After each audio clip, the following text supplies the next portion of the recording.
If you spend any time on the internet, then you've probably laughed at one of those "Don't Call Elmo at 3 a.m. videos. You know the ones I'm talking about. Like it or not, they get views, but what if one night those same YouTubers actually encountered something real? These 4 live streamers are about to spend the night at a haunted mansion, but when an insane cult suddenly crashes the party, it's going to turn into a fight for their lives. We're here to break down the mistakes made, what you probably should do, and how to beat the live stream killer in Chad Gets the Axe. This streamer is about to have the worst night of his life. Spicy Steve here is a wannabe streamer who's known for going live while exploring haunted buildings. Tonight, he's at an abandoned factory looking for the ghost of a demonic janitor, but that was his biggest mistake. At first, it looks like the place is empty, but when he goes into the bathroom, he notices a pair of boots showing underneath the stall. All of a sudden, a man in a hockey mask busts through the door, scaring Steve so bad that he starts crying like a little baby. But it was only a prank set up by his biggest rival, Chad. A month later, Steve here is still getting roasted non-stop for what happened back at the factory. But he has a plan to turn things around. He's teaming up with Chad for an all-night live stream at Devil's Manor, one of the most haunted locations in the world. Landing at the airport, they meet up with family-friendly streamers Jennifer and Spencer, and finally arrive at the mansion just after dark. Steve here already has over 10,000 fans, waiting before the stream even starts. But as soon as he goes live, Chad immediately starts taking over the whole show. Even though he's getting annoyed, he can't deny that it's working, because when he looks at their viewers, he sees that they're already over 50K. As they walk up towards the house, Steve explains that it belonged to a cult leader named Wilson Burroughs, who kidnapped 5 people from the town for his rituals, but was actually never caught. Chad here jokes that they might run into him tonight, but he has no idea that he's 100% right. Okay, these 4 are about to walk right into a death trap, and they don't even know it yet. They might think that they've found the perfect spot, but the house's total isolation makes what they're doing here extremely risky. You see, there's a good chance of them losing signal, and even if they could call for help, it'll still take the police a long time to get there, so they're basically on their own if there's any trouble. If anything happens to their car, they'll have to walk back on foot through the swamp, and it's gonna be full of gators, venomous snakes, and not to mention zombified hillbillies. Now, the house itself could have rotting floors or collapsing ceilings, and it's not the kind of place that you want to get trapped inside. Then we have to remember who they came here with. Chad is a prankster, and if he pulls anything here, it could actually lead to a dangerous situation if he causes the others to panic. But that's not even the worst part. The whole reason why they picked this place was because a cult once used it for demonic rituals. They could still run into vengeful spirits of the victims, some kind of demonic being, or even the cultists themselves, since their leader was never actually caught. Now, with that being said, the first thing that I would do is tell a trusted friend or family member exactly what we were up to, and set times where we'll plan to check in throughout the night. That way, they'll already know who to call for help if anything goes wrong. Instead of going in with only their phones, they should each have separate flashlights with extra batteries and some walkie-talkies so that they can still communicate even if they lose their phone signal. I'd also bring some first aid supplies in case anyone gets hurt, a portable power bank to keep our phones charged, and even a physical map and compass so that we could still find our way back out if the signal drops. Now, once they get inside, they should really stick together in at least groups of 2. Not only can they watch each other's backs this way, but it also reduces the chances of this idiot Chad here pulling another prank. In case they need to make a quick escape, I'd set up a meeting point ahead of time so that everyone knows where to regroup. To me, going back to the car seems like the best choice. Since they are ghost hunting, it couldn't hurt to bring some cliche tools like salt or a horseshoe to ward off evil spirits. I'd also invest in some actual ghost hunting gear like a spirit box, thermal cameras, or even a Ouija board. That would make the stream a lot more interesting and give you an early warning if any real supernatural activity was about to go down. Of course, no matter the situation, it never hurts to have something for self-defense. and these 4 are about to find out why soon enough. Before going in, Steve tries to warn them that they need to be careful because the house could be dangerous. But Chad here immediately sprints inside before he can finish his sentence. Chasing after him, the others get inside and start to explore the house. The place is definitely creepy, but so far, it's mostly just the usual old junk that you would expect to see in any other abandoned building. That's when they hear a noise coming from the kitchen, and it sounds like something knocking on the closet door. Suddenly, the door crashes open, but it's only Chad wearing a light-up mask, playing another one of his usual pranks. He's already getting bored, so they decide to go up to the bedrooms where some of the sacrifices happened, while the other 2 keep exploring the rest of the house. Upstairs, they come to a room where the bed was completely destroyed, and the windows are all boarded up from the outside. According to the crime scene photos, there was supposed to be a pentagram somewhere on the floor. Chad here quickly finds it hidden underneath a rug, but what's even worse is that the ground is still stained with someone's blood. That's when the streamer gets a terrible idea. He says that if they hit 150k viewers, he's going to pee on the pentagram for the whole world to see. Sure enough, the viewers come in and Chad here completes the challenge, treating the whole thing like it's all just a joke. By now, they're over 160,000 viewers, and the chat is loving every second. They decide to check on the couple by watching their stream, but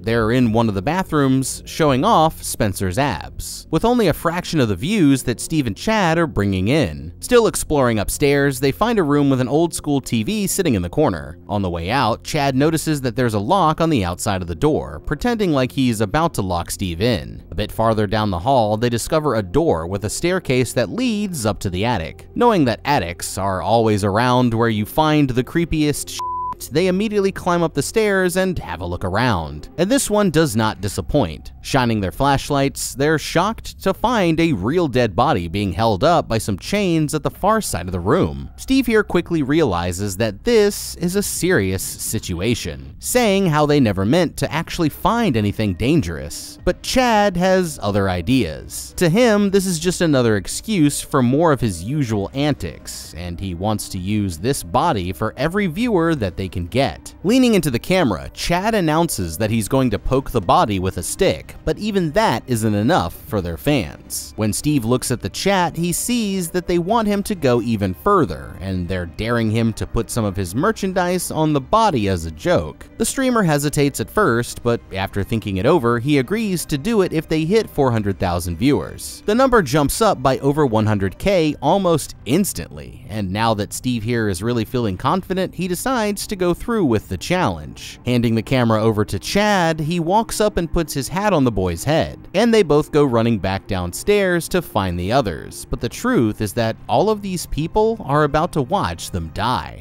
Okay, is it just me, or does this situation seem kind of familiar? Anyway, this is exactly why you can't let a guy like Chad roam the streets. Anyone who thinks that it's a good idea to take a whiz on a pentagram has a death wish, because who knows what kind of evil spirits you're literally going to piss off. You're gonna have the entire underworld coming after you for something like that, but they're both so caught up in the viewer count that they don't even realize how much more dangerous this situation keeps getting. First off, take a look at the lock on the TV room door. It's the only thing in the house that's shiny and brand new, while everything else is rusted and destroyed. Now what this means is that somebody has been there recently and they installed that lock because they're planning to trap someone inside, and trust me when I say that you do not want to be that person. But the worst part of all is this nasty ass body that they just found up in the attic. They're both treating it like nothing but a way to get more views, but what they're not realizing is that they're actually looking right into their own futures. After somebody dies, their body goes through a decomposition process that lasts for several weeks, as the cells inside begin to gradually die off from a lack of oxygen. When bacteria starts to break down the tissues, gases like methane and carbon dioxide are released into the air, which is where you get that horrific smell from. Now once this starts, the body begins to break down more rapidly, with the skin turning gray like you see here, and the smell becoming even more intense. However, after about 11 days, most of the soft tissues are broken down, and the smell starts to fade, until after about only a month or so, there are only bones, cartilage, and hair left. But what does this mean for Spicy Steve? Well,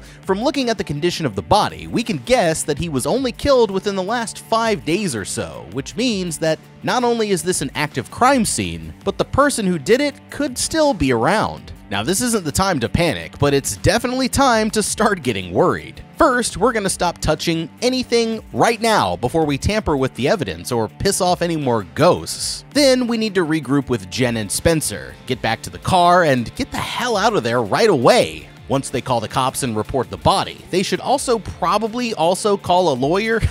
Because I have a feeling that they're not going to get the joke when Steve and Chad explain their idea of a prank. Now, like I said before, I'd also grab something for self-defense unless I was a very safe distance away from this creepy-ass house. That way, I'd be able to throw hands in case whoever left that body upstairs decided to come back. Downstairs, they end up running into Jen and Spencer, asking them if the body was actually real or just a prank. They're the ones taking the situation seriously, saying that they need to call the cops right away. The only problem is, Steve and Chad here are determined to keep the stream going all night, so they eventually decide to split up, giving Jen the car keys to wait outside while the two of them stay in the house. Steve is still riding high off their view count, but now when he looks at the chat, he realizes that they're getting nothing but hate comments from the people who think that they went too far. Chad here is used to the hate and doesn't seem to care, but Steve quickly starts to regret using the body for clout. His friends want to keep the show going, but the streamer wants to do the right thing, saying that he's going to get the hat and then call for help.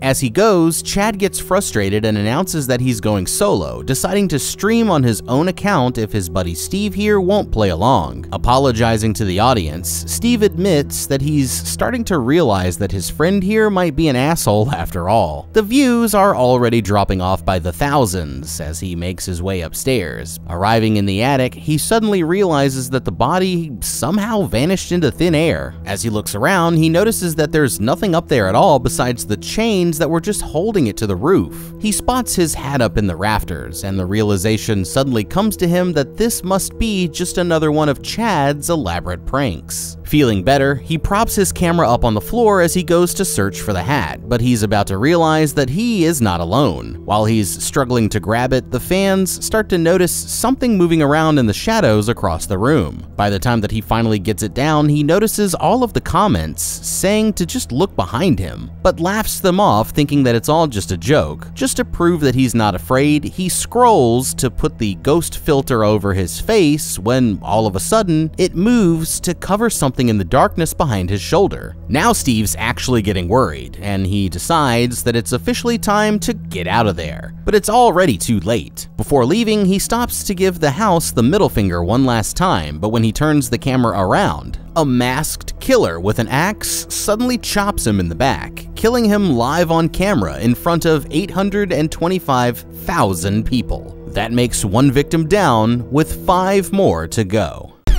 Okay, well damn. I guess Steve here just went from live streams to live leak. It's probably not where he wanted to end up, but on the bright side, at least he's finally famous. It looks like Steve just met Wilson Burroughs live and in person, so I guess it's safe to say that Jen and Spencer had the right idea. Once they found that body, the situation was way past just being a joke. Caring about views over his real life turned out to be a fatal mistake, but if he'd just listened to his friends, he could have gotten out of there while he still had the chance. Now, splitting up is, and will always be, a terrible idea, no matter what the circumstances are. He might not have been cool with Chad anymore, but the inherent danger of splitting up in an already creepy and dangerous place makes it worth it to tolerate his bullshit at least until they're able to get outside. Now that Jen and Spencer were out in the car, Chad was his only meat shield, and separating from him gave the killer the perfect opportunity to start picking them off one at a time. Instead of listening to Chad, Steve should have listened to his gut and immediately called the police once he found that body. At least then he'd know that help was on the way, even if it takes them a while to get there. And that's pretty reassuring to know if an axe killer suddenly snipes the stream. I get that he wasn't taking the chat seriously because he didn't want to fall for the old look behind you trick, but as soon as the ghost filter jumped to something in the corner of the room, that was the time to run. not walk to the nearest exit. A little bit faster reaction time and he might have lived to see another day, but stopping to flip the place off was the last mistake that Spicy Steve ever made. RIP, man. Let's get some F's in the chat for my boy Spicy Steve. Now, as for the others, I know that they just saw Steve get clapped live on camera, so it's time to start taking this seriously and get the absolute f*** out of that house. They need to regroup at the car and lock themselves inside. That way, they'll have safety in numbers and the option to make a quick escape if he comes after them next. Now, since they're still not sure if it's a prank, they should reach out to Steve right away, but if he doesn't answer, it's safer to assume that it's real instead of wasting any more time without calling for help.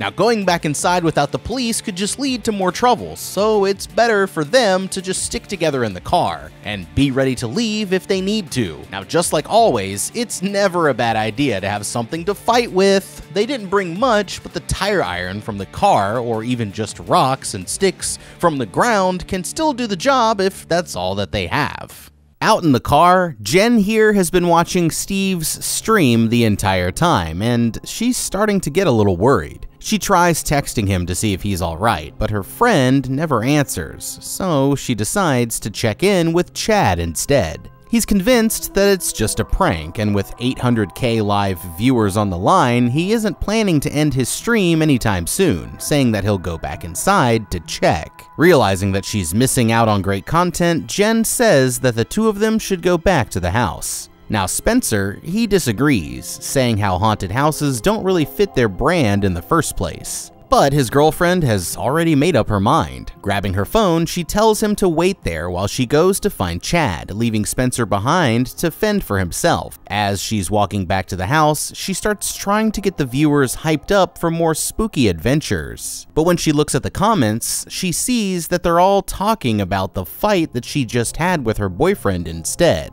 Needing a minute to think, she tells them all to stay tuned while she takes a quick break to post some selfies and clear things up with Spencer. Jen turns the stream back on just as she's entering the house, but there's no sign of Steve or Chad anywhere. Switching over to Chad's stream, she sees that he's quietly walking up to the front door from the outside. Just then, Chad comes running down to the second floor, explaining how he can't find his phone after he put it down to take a leak. He's been searching the house, but so far he hasn't been able to find any trace of Steve or the body. When she mentions that his phone is streaming right outside, he suggests that it must be a prank from one of their rival streamers, but Jen here is not so sure. All of a sudden, they hear several loud knocks, like somebody banging on the front door, but by the time that Jen pulls it open, whoever it was has already disappeared. Back on Chad's stream, they see that whoever has the phone is leading them deeper into the swamp outside. With 800,000 people watching, they're more excited from the views than worried about what might happen, so they decide to chase the mysterious cameraman into the woods,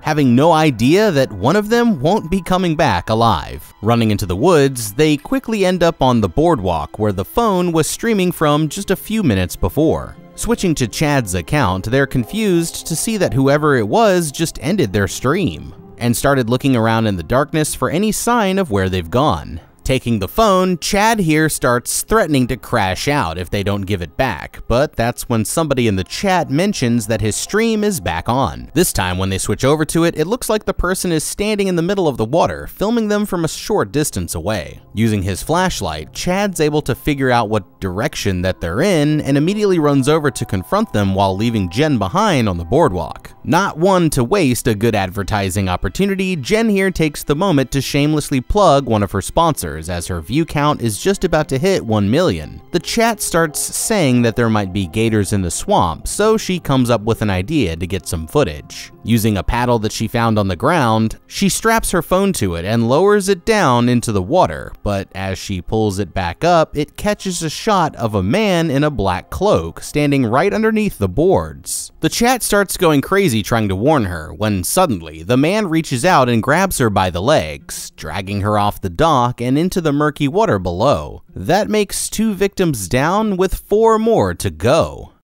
Okay, well, we might not have seen any gators, but it looks like somebody just ended up on the endangered species list. And I'm sorry to tell you, Jen, but you kind of f***ed up. You want to know what the craziest part about all this is? There's a pretty good chance that everything that happened tonight was completely your fault. Oh, you heard me right. Remember when everyone first got to the house? Well, you threw in a little tidbit there about how you actually texted a former cult member looking for a sit-down interview and thought that I wouldn't notice. Now, the person might not have responded, but it sure looks like they got the message. So maybe next time you actually don't want to text the local executioner and let him know that you'll be in town. Okay? Okay. But the bad decisions didn't stop there. Even though your instincts were telling you something wasn't right, you decided to listen to Chad of all people. Now, I'm not sure if you noticed, but he's actually a total dumbass. And I sure as hell wouldn't trust him with my life. You know, no amount of viewers is worth risking your life over, and at least Spencer had the common sense to leave while you had the chance. But you decided to split up and go wandering through the woods by yourself like that's not the absolute last thing that any normal, intelligent person would do. So a total stranger steals Chad's phone, and you decide to blindly follow that person into an even more isolated and dangerous part of the swamp. And then, when you realize that they're watching you from somewhere smack in the middle of this gator-infested hellhole, your first thought was, oh, there goes Steve again, pulling another one of his goofy pranks. And, I'm sorry, but have the swamp worms eaten your f***ing brain? That was your cue to start Scooby-Doo running straight back to the car, but nope. Better sit there dangling your legs off the dock like Kermit the Frog sitting on a tree stump until the killer comes along and yeets your ass into the river. Yeah, that's a good idea. Well, I guess you really didn't need to be afraid of the gators after all, but it looks like what you should have been worried about was your own dumb decisions. Congratulations on hitting 1 million viewers just so they could all watch you die, because Jen, you just f***ed up. After seeing her stream go dark, Spencer here gets worried and tries to call his girlfriend, but Jen is not picking up. Switching over to Chad's stream, he sees that he finally found his phone and decides to give him a call instead. The guy's still convinced that it's just Steve playing a prank, but Spencer decides that he's had enough. Getting out of the car, he says that he's going to find Jen, but as soon as he steps out, he's suddenly attacked by the man with the axe, brutally killing him while he's still on the phone with Chad. That makes 3 victims down with 3 more to go. Now it's all down to just Chad himself, and he's finally starting to worry that maybe this wasn't a prank after all. He starts off by texting Jen, but gets no answer. Trying Steve, it's the same thing. Switching back to his stream, he starts taking guesses at who could be the mastermind behind the attacks. But that's when he gets a response from Steve, admitting that it was only a revenge prank all along. He tells Chad to come meet him in the TV room, and the streamer heads back to the house, admitting that they actually had him scared for a minute. But what he doesn't realize is that he's walking straight into a trap. Chad goes back inside thinking that it's all over, and he's distracted by the fact that he's just broken 1 million viewers for the first time. When he makes it to the bedroom, he sees somebody already sitting there in the darkness. Thinking that it's just a setup, he decides to turn the tables on them by tossing in a bundle of fireworks, but even though the pops go off right at his feet, the person in the chair doesn't even flinch. Frustrated that he can't get a reaction, Chad goes over to the chair and pulls off their mask, only to realize that they're wearing another mask underneath. Terrified, he suddenly realizes that this definitely isn't Steve when the man gets up and starts coming after him with an axe. But he's able to get away by locking the door from the outside. In the hall, he immediately rushes back for the exit, only to find that he's just been trapped inside the house. The whole time, he can hear the killer trying to break down the door and quickly starts barricading up the room he's in with anything he can find.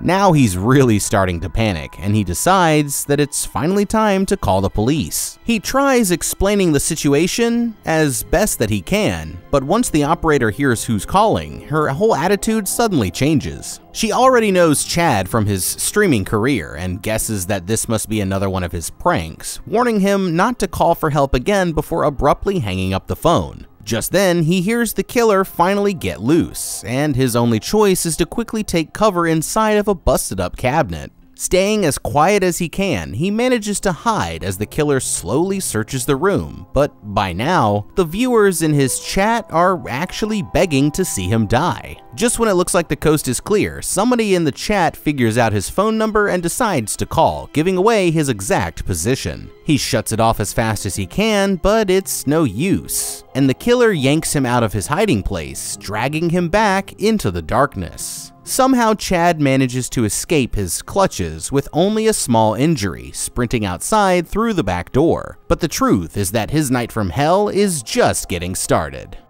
Okay, it looks like Chad just learned what it's like to be the butt of the joke. But this time, Burroughs here is not messing around. Getting out of there is going to be even tougher for a lot of reasons. The killer probably knows the area a whole lot better than he does. Plus, the psychological stress of the whole situation could cause him to screw up and make some stupid mistakes. In the dark, he could easily end up getting lost or getting chomped on by a gator. And the worst part is that he can't even call anyone for help. The police won't take him seriously since they know that he's a prankster, and some of his fans are even worse. A few of them might still be helpful, but all it takes is just one guy, like the person who called his phone while he was hiding, to get him killed. Not to mention that, if the killer is watching the stream, then he'll know exactly where Chad is at all times. So he'll have to make the tough decision of whether to keep the stream going for the potential benefits, or shut it down because of the potential risks. Now on the bright side, at least he managed to get out of the house, because that's usually the toughest part of the battle. He's going to have a temporary boost of adrenaline from the encounter that should help him pull through,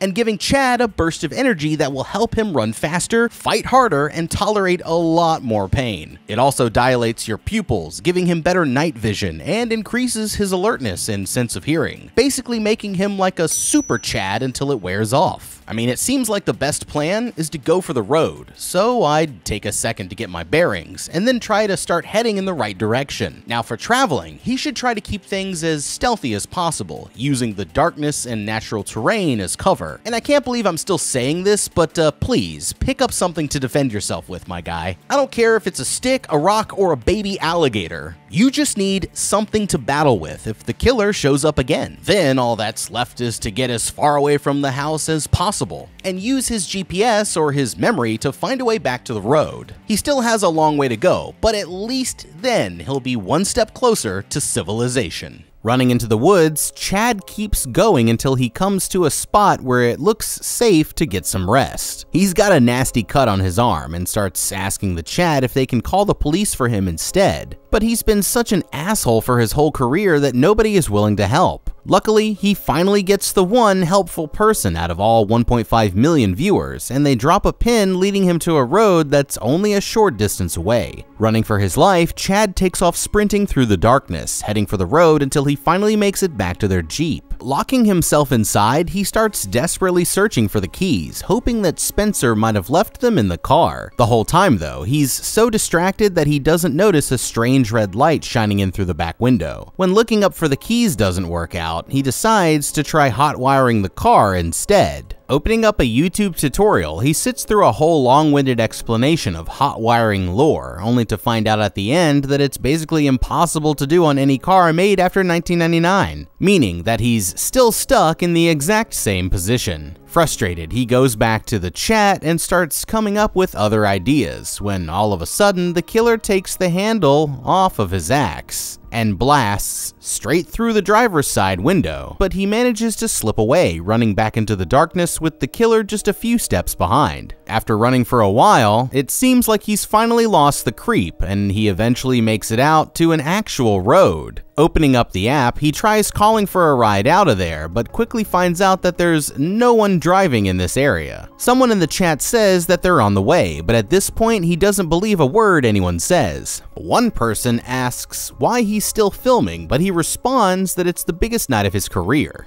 turning the question back around to ask them why they're still watching. Just then, he spots a pair of headlights coming towards him down the road. It's the frat bros from the chat who said that they were coming, and Chad gratefully hops into the car, thinking that his life is about to be saved. As he tries to explain the situation, he quickly realizes that these guys might actually be even bigger assholes than he is. After finally making them realize that it's not a joke, he convinces them to get to the nearest police station. As they come up to a gate, another truck cuts them off and completely blocks the road. Chad starts telling them to find another way around, but these two morons decide that they actually want the smoke. Getting out of the car, the two lads confidently walk up to confront the killer, but he ends up taking them both down in a matter of seconds, making 5 victims down with only 1 more to go. Chad quickly runs over and grabs the keys off of the first guy's body. He makes it back to the Jeep just as the killer slams into it with his truck, but he manages to throw it in reverse and pull off the road, causing his op to crash into a ditch. Feeling confident, Chad starts driving back towards safety, bragging to his 4 million followers that he just saved his own life. But that's when he remembers his friends who died along the way. Just then, he gets a text from Jen's phone telling him to come back to the house or she dies. Not buying it, he messages back for any proof that she's even still alive, but the killer sends back a video of her chained up somewhere in the house, proving that what he's saying is true.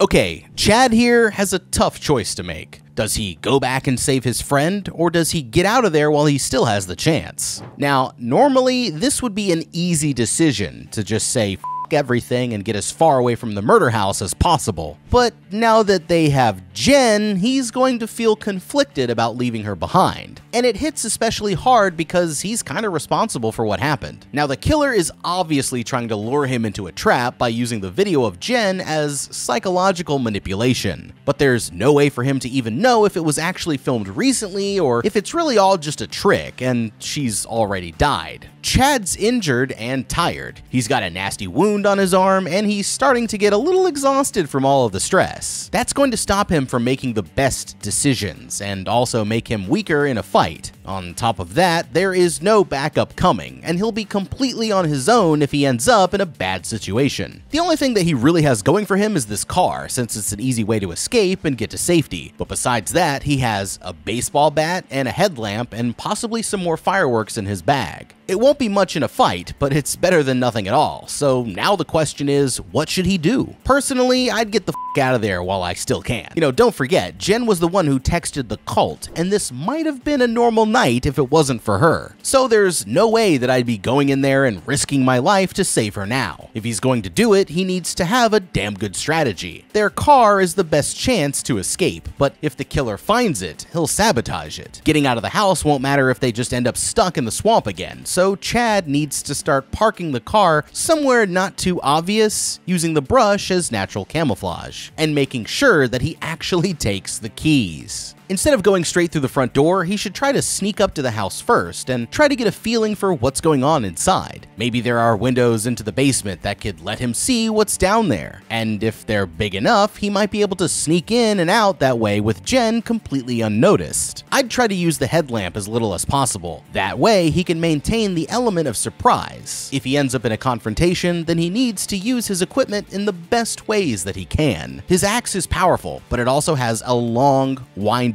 time and leaves him staggered if he misses the shot. I feel like the key is to bait a swing, dodge it, and then capitalize on that moment to land a critical shot to his head, arms, or legs. You don't even need to focus on taking him out, just stunning him long enough for you to get away. Asking the chat for advice, they tell him that he needs to go back and look in the basement. Debating on what he should do, he finally decides to man up and try to save Jen's life. Before going back, he sends a quick text to the police letting them know what's going on. This time, they finally confirm that they're on their way, but it's going to be about 45 minutes before anyone gets there. Arriving back at the house, he starts rummaging through the glove box for anything useful and ends up finding a headlamp stashed inside. He even has a baseball bat left over from the last guys. The only problem is that he can't use both hands to swing it and still hold up his phone.